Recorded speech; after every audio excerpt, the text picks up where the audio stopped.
Namaskar. Hello and welcome to P Guru's channel. I'm your host Sri IYER. A discussion with General Ravi Shankar is always a fun one. He brings forth a lot of facts hitherto not known to all of us. Today also he has a PowerPoint presentation with which he'll walk us through what is happening between India and Nepal and what is the import of the trip of Donald Lu to India, Sri Lanka and Bangladesh. So let's welcome General Ravi Shankar. General sir, Namaskar and welcome to P Guru's channel. How are you? Good evening, sir. Thanks a lot. Long time. It's not long time. It's only 1 week back we met. And, it does seem a long time these days. A lot of interesting things happening, and one of the most interesting things is happening in Nepal. Yes, indeed. Scooted off to China. And so, which way do you want to take it? Yes, General Ravi Shankar, I want to ask you a question.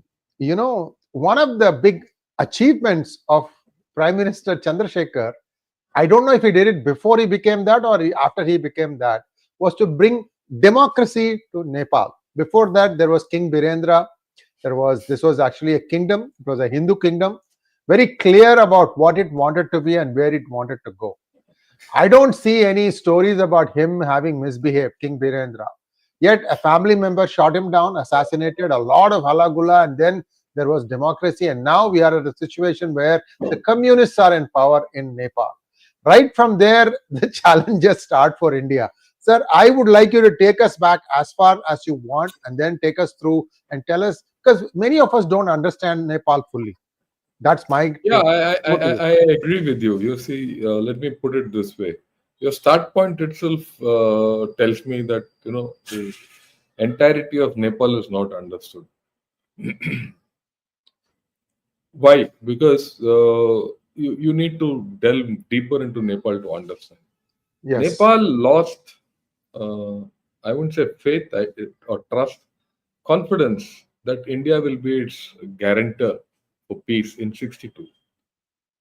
Not later, whatever happened is an evolution.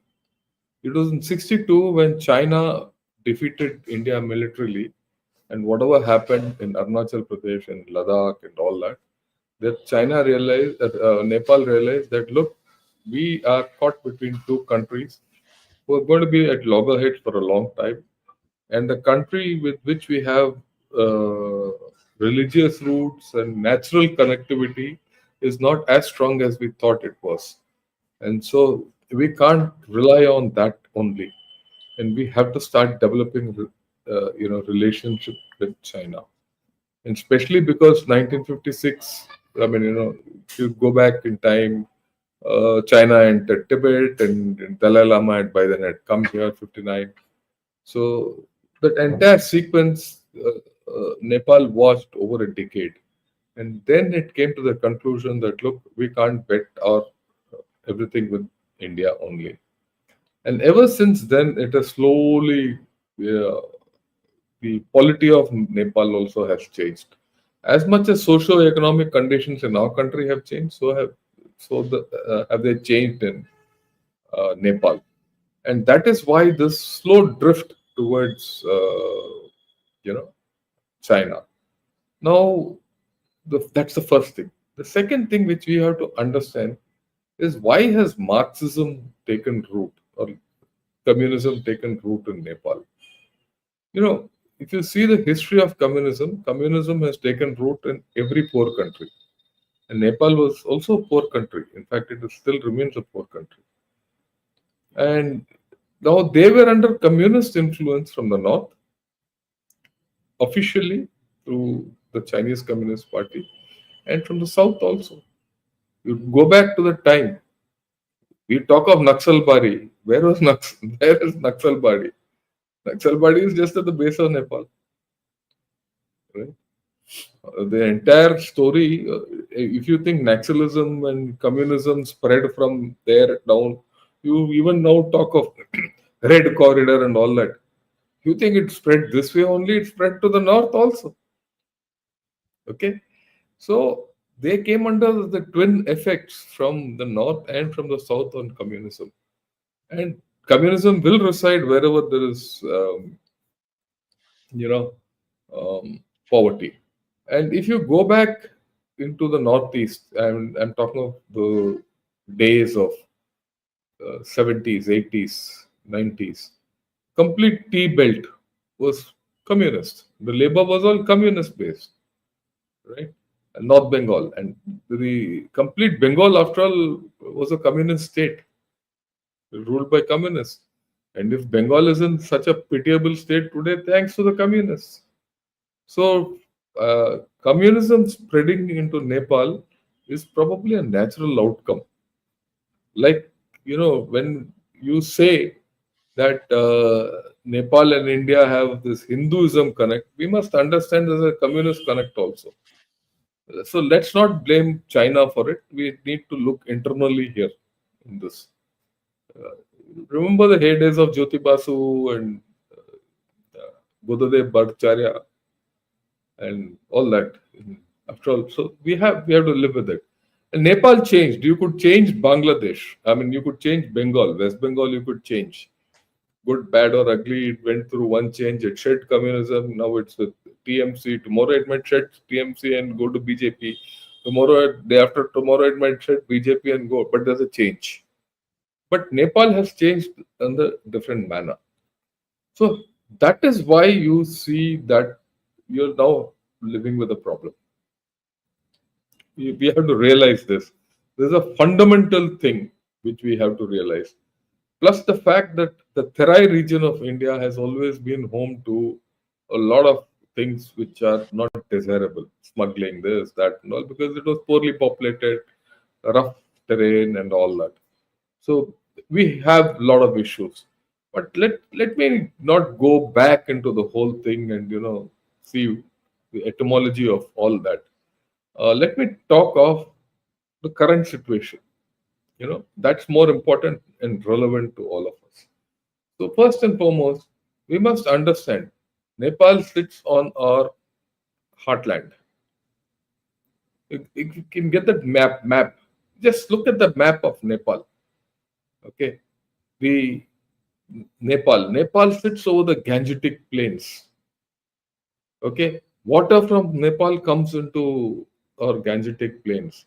If we have problems with Nepal, a lot of things get affected. From the high Himalayas, they come down. Okay, so that's something very, very, very, very important that all of us must understand. Second, there is news that, of course, Prime Minister Oli has gone to China. He's made a deal. We'll touch upon that. But there is something else we have to understand. See how many prime ministers Nepal has had since 2011. From down below. 1, 2, 3, 4, 5, 6, 7, 8, 9, 10. So in the past 13 years, it has had 10 prime ministers. And the 11th is now in chair. So every year and a half, the prime minister changes. So this chap, GPay Sharma, only is an out and out communist. So he going to China doesn't worry me too much.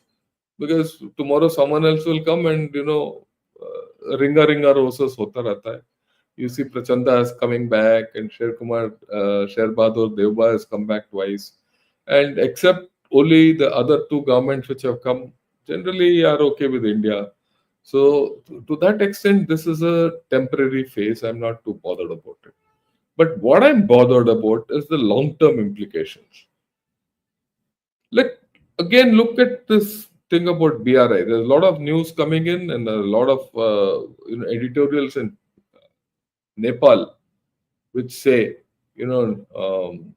about Nepal joining BRI and Chinese influence and all that. Yeah, Nepal joined BRI in 2017, but no projects have been realized. Okay, what only Mr. Oli has signed is just a BRI cooperation framework. And he's given his wish list of projects. China has given its wish list of projects, what it wants to do. They say that this framework will, pave the way for execution of BRI projects. All these are question marks. Details are not clear, finances are not clear, nothing is clear. Except they've shaken hands, signed a framework agreement, and a lot of halla gola about it, and end of story. Okay. See, in this whole story, Nepal wants grants. and China wants to give loans. China has not given free money to anyone. So why will it give to Nepal? And Nepal has seen Bangladesh. Nepal has seen what's happened in Maldives, what's happening in Sri Lanka, what's happened in Pakistan. Nepalese are not fools. Okay, so they don't want loans, and they've already had this experience, of this Pokhara airport which was built.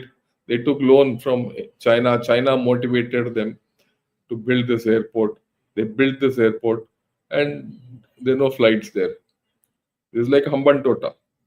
Okay, and Nepal doesn't know how to repay its loans. So I don't see this, going too far. I'm not too worried about it. But then if you see, you see a lot of think tanks now in China talking. Oli's visit to China first, rather than India, is not unexpected, but rather a reflection of the increasing policy choices for South Asian countries and things like that. They quote Mohammad Muzu, who also went to China but later regretted. KP Sharma Oli will not regret. He will go get maximum money which he can from China for his next election. After 1 year, he'll be kicked out of power. Someone else will come. Then he will use Chinese money to kick that fellow out. That's how this whole story goes. So if you think this is for some great BRI thing coming out and all, let's forget it. But what is of concern? I mean, what is of concern, permanent concern is this. On the left is the area, the orange is this area of Kalapani, Lipu Lake and Limbudara, which is disputed by Nepal. Actually, it is not so, but this dispute came up in 2020. Instigated by China when KP Sharma Oli was the prime minister then. Then they laid claim to it. Now the official map of Nepal, which is on the right, has this area of Limbudara, which is in red, that hook which comes out. So it was not there earlier. And then what these people did was they went to the parliament and got it ratified by the parliament and published a new map and gave it to China and said, this is it. So this is now created. And they also, I think, showed this in one of their currency notes also. So now they've created a situation when this chap, KP Sharma Oli, was in power. So this is the thing who will do. He will create more problems in the time this thing. One thing about the Chinese you have to admit is that they will take definitive action. And that puts us in a bit of an issue. I mean, it's not a great issue that we can't handle, but every time it will come up. It will be irritant in our relationship. China built airport, I've said. The next major irritant is this. Sorry, I'll calm down. Yeah, this. In the next 1 year, you'll see this thrust for the railway line to come down. The railway line is far away. What will come down is they're going to do a project feasibility study, EAO, all that. Maybe the railway line, by the time it comes on, will take another 20 years.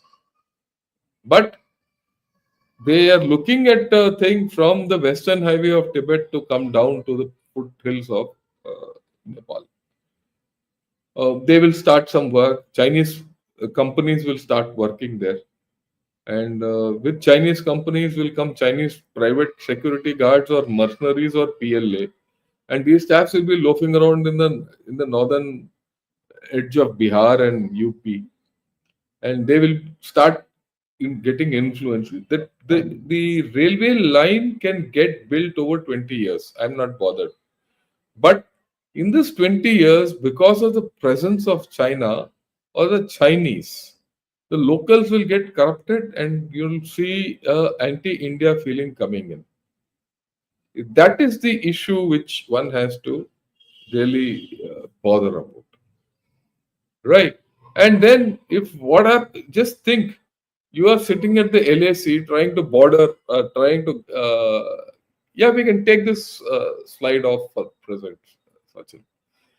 We can, we are sitting on the border and trying to guard the LAC and all that. Here comes the Chinese over the next 5-10 years. If they come in through heartland Nepal and appear on top of UP or Bihar, what happens? Our complete security architecture goes for a toss. That's the problem.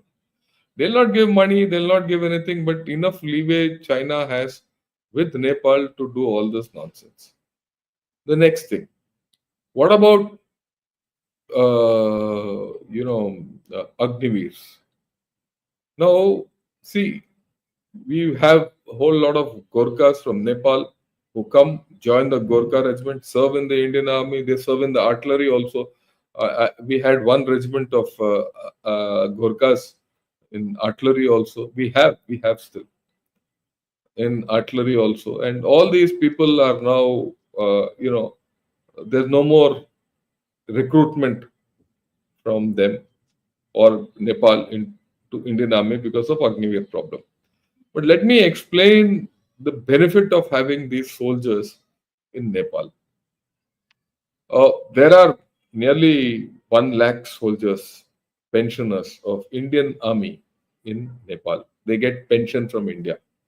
There's an officer who's supposed to be a pension disbursement officer. He goes, gives money every month, gives them pension. Now, those chaps have served India. They've served under the Indian tricolor. Their allegiance is to India.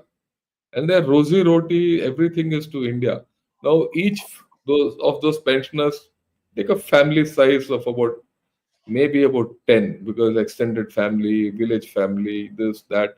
And if he's done well in politics and even local level politics, he has influence. So you're looking at an influence through these people of over 10 to 12 lakhs Nepalese spread all over Nepal. Now, with Agniveer not being, subscribed by Nepal, they're not interested in coming and joining Indian Army because of your Agniveer program. They have a view that, look, if a chap comes out after 4 years fully trained into Nepalese society, what do we do with them? He's fully trained. He'll only create problems for us. So he's not prepared to, or he'll go and join as some private guard or something, and they have problems. So they have, anyway, whatever the problems they have or not, they've stopped subscribing to the Indian Army. So this 10 lakh influence which you have is slowly going to come down. See the difference. On one side, you stop the Agniveer program and your influence in Nepal is going to erode. On the other hand, the Chinese are going to come and do some survey work and some nonsense and start throwing money around to do that feasibility study for the railway track right up to Terai region. And their influence is growing. So this is the problem. This is the problem in Nepal today. So the point is, whenever this chap KP Sharma Oli has been in power, he's taken a step which Nepal can't reverse. The other two find it difficult to reverse because there is no clear-cut majority for either of these three gentlemen. They all have to be in coalition with each other. Even now, one of them is supporting KP Sharma Oli. And he was a chap who toppled the previous two governments. So he's a wily character, right? So you're going to have this problem of your influence going down, Chinese influence going up is a given. We have to understand this, right? And whether China gives money, whether or not BRI happens or not is a secondary issue, right?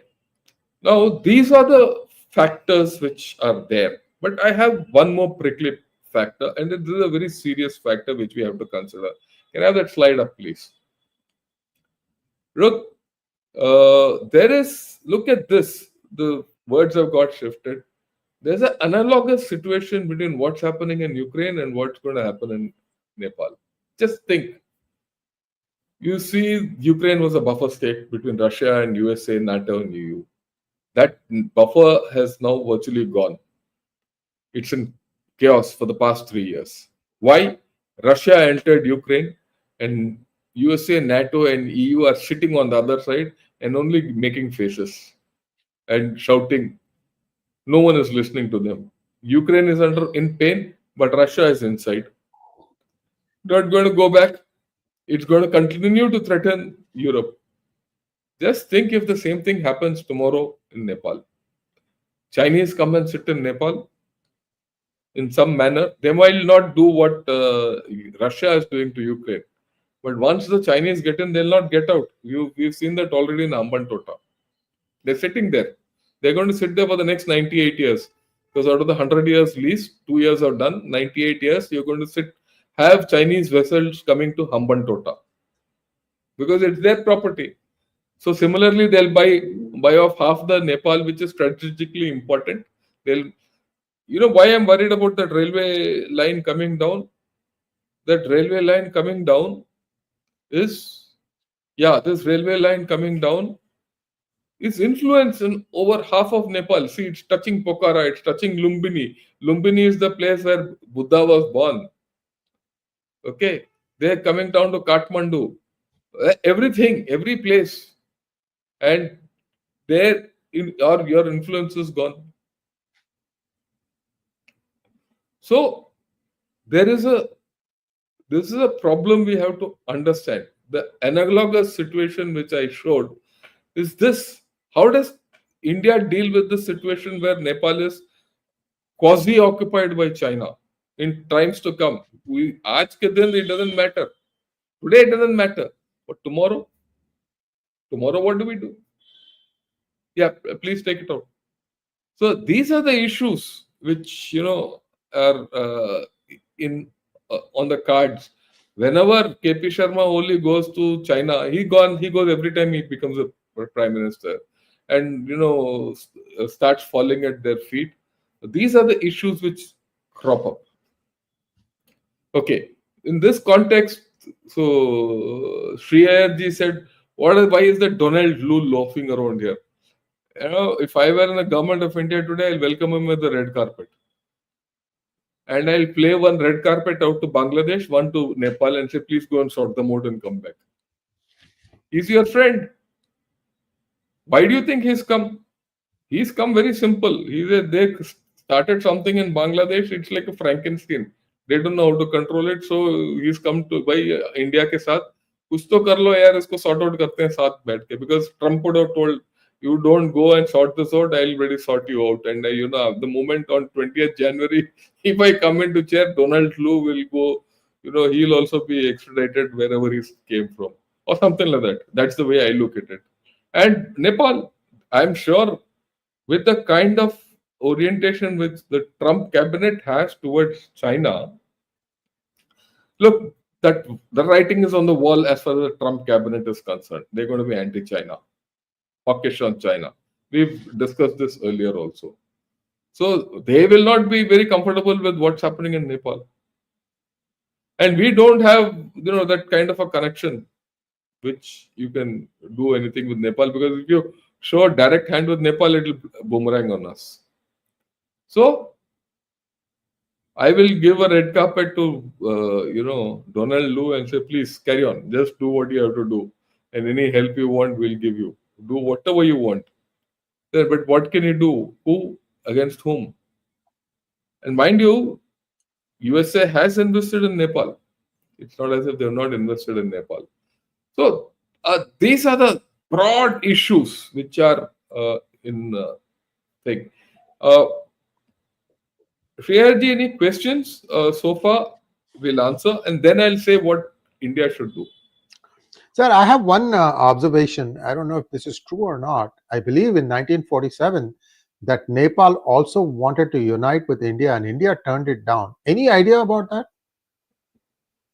Well, it could be there, it might not be there. You might be right, I might, and all that. But that's history now. It's 70 years old. You can't do anything about it. Okay.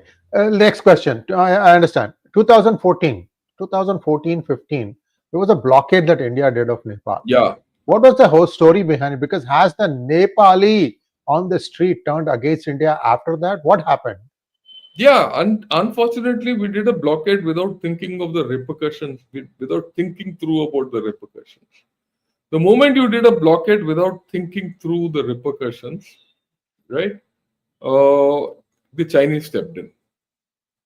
You see, virtually, to put it on what's the news on the street of Nepal is the Indian ambassador, after the prime minister and the king and all, the Indian ambassador was the biggest man in Nepal.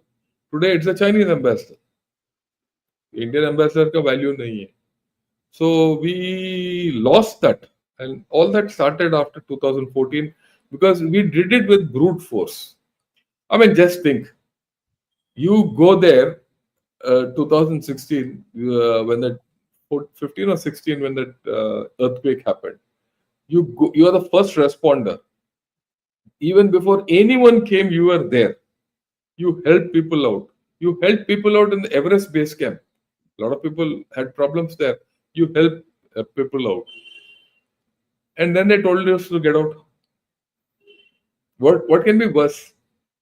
Because your relationship with them was not good. Because of that blockade. So you use the sledgehammer to carry out an operation which required a scalpel. So you needed not 2014. I think it was a little before that or something like that. I'm forgetting the date. You used the sledgehammer where you needed a scalpel.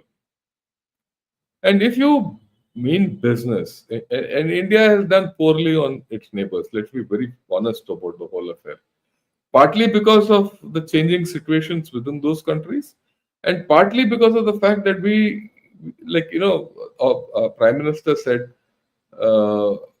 neighbors first, neighborhood first. And by the time we really realize that it's neighborhood first, I think a lot of horses are shot out of the stable, bolted the stable. So now we say neighborhood first, but we're not making headway. And are we doing the right things is also a question mark. Like this Agniveer is a self-goal. We must be very clear about it. Agniveer is a self-goal. It's a long-term self-goal. That's my problem. So we have to find some method to resolve this problem. I hope I've given you, it's a long explanation, but it takes you into the background and then gets you to the present day situation. General Ravishankar, there is always two aspects to dealing with your neighbors. You have the population and then you have the polity. Now, the polity will do whatever they want to stay in power. That is a given. We know that. That's a given. But you never lose connect with the population. The population has to always be, these are nice guys. These are our good neighbors. I mean, if I have Nepalis are all over India, sir. And they are doing the hard yards. They do the hard yards. Security in many places. Everything. Right? Yeah, so, I agree with you. So, logically speaking, you should have a people-to-people connect and all that. We have that. I mean, let's not have any doubts. Yeah, of all places in Chennai, I see so many Nepalese. I have 2 Nepalese working in my house. They're prepared to come and work because they don't get even whatever we give them. And I'm generous with them, incidentally. They don't get anything in their homes. Right, they go once in 2-3 years and spend a couple of months, and they come back at the earliest. When they come back, they're half the size from what they went from here. It's a fact because they tell us. So we don't get food to eat enough. We have to work hard for the time we are there. And what money you give, we just barely people eke through. And more people keep coming because we have a visa-free regime. Any Nepali can come anywhere and work. Here in India, there's no embargo on it, right? Nothing. So the natural flow is towards us. They depend on us for almost everything. The people in Terai have a saying with the people in Bihar and Uttar Pradesh and all, that they say Bihar are roti beti ka, dhoti beti ka, roti beti ka rishta. They are the same people on the other side. 1/3 of Nepal is, like extended India. They're not, mind you, and they're not Gurkhas. Huh? They are people like plainsmen of India. Plains people of India. So we have a great connect. You have a religious connect. That's the only Hindu kingdom still, whether you like it or not. You have a religious connect. You have Buddhism connect. I mean, it's not one thing which you are not connected with them.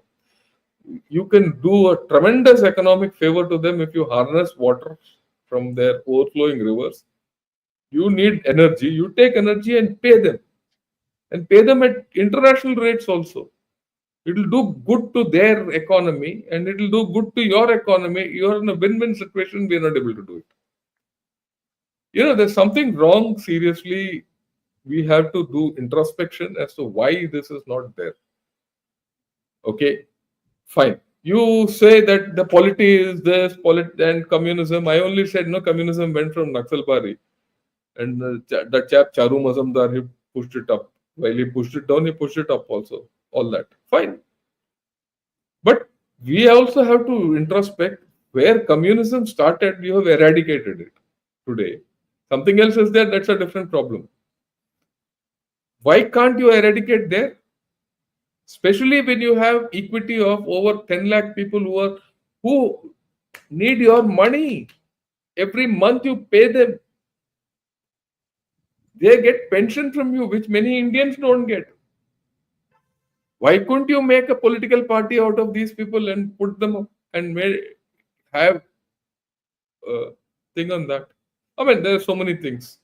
So I think we need to really take a hard look as to how to deal with Nepal. I mean, let me also put it this way. So like someone has said, you need to do the hard thing. Yeah, we've done the hard thing. We've done the hardest thing by that blockade. But now we are doing something with a little bit of a scalpel. I showed you that picture of that Pokhara airport. Why flights don't land there? Because we don't let them land there. Simple. We don't give them permission to fly. We give them permission to fly over India only to go to Kathmandu. They don't go to Pokhara. So they don't go to Pokhara and flights can't come from China because no one flies over Tibet Plateau. Incidentally, I hope people know that no, it's a fact. I'm not saying anything which is not scientific. I'll prove it also why. No airline flies over the Tibet Plateau, including Chinese, except those which come to Lhasa. Right? So no one will come from Lhasa and enter Kathmandu. I mean, that's people have to go, and who will go to Kathmandu? Indians go to Kathmandu. Not many people from abroad will come. So, right. So Indians won't go to Lhasa and then come back to Kathmandu by flight and all, or Pokhara. So that is the reason why Pokhara is now failing. Right, and we've said very clearly, look, it affects our security, so we'll not allow. It's not anything else; it affects our security, on which Nepal doesn't have a leg to stand on. So that's how it is. So you need to do things where Nepal says, yeah, we have no other choice but India, and let's forget about China. Are we doing that? Do we have a plan? Of course, you have to contend with the fact that China has deep pockets, which you don't have. So all these issues are there in the puddle. Yeah, you're giving a smile. So General Ravi Shankar, when you say China has deep pocket, I am smiling because every yuan is quadrupled, sir. Look, that's a different story. What China does, what about their? Today only I read it's all splashed all over all news that China has finally accepted that the growth rate is stalling. Now they say no, GDP growth rates are not important. They've said that. It's come out in Bloomberg, it's come out in Reuters, and it's come out in all over by tomorrow. In fact, day after tomorrow, I'll do a analysis of that. And all is well, hai na? Oh, Three Idiots ka. So the question is all well in China? And there are a lot of issues why China is not well, but that's a different thing. But for these things, China still has money to give. It gives. What is that? This is not much, right? This is peanuts. This fellow, KP Sharma only has been given $20 million. He's very happy. उसका भाव $20 million है तो और क्या करोगे ये बताओ. You can buy KP Sharma only out for $20 million with a promise for another 20. Oh, so that's how it is. Yeah. Sir, couple of things that maybe some of our viewers may not know. The priests of Pashupatinath temple, Yeah, they come from Karnataka. Karnataka. Correct. The connects are very, very deep. And Huge, very deep. I mean, that's yeah, what hurts me. The connects are there, people to people connect is there, everything is there, and yet we are not able to influence. Yeah. and somebody has commented that King Tribhuvan wanted to join India in 1950 after the constitution was done, around that time. Looks like Nehru refused, and I don't know why, because he said Kalat could not be taken in because it is not contiguous. But that's not the case with Nepal. But the point is this, you see, it's like this. Why Nehru didn't take Nepal or not? Why a particular decision was taken in 1947 is irrelevant now, because you can't revisit it. Even if Right, you right. revisit it, nothing will happen. I mean, so many things we could do, we couldn't do, we should have done. Was India a strong state? It was not a strong state. We ourselves, we didn't know how to stand on our own legs. Was Kashmir more important, or Nepal more important, or Junagadh was more important, or Hyderabad was more important? We have to think, no? So that's how it is. Yeah. There's a question, Jumbo Bharati. Yeah. By the way, viewers, it is Madhya Desh, because it is the plains part of Nepal.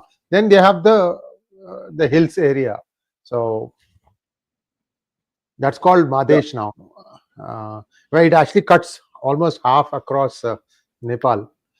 We have some questions here, General Ravi Shankar. Yeah, Let's please, take please. them.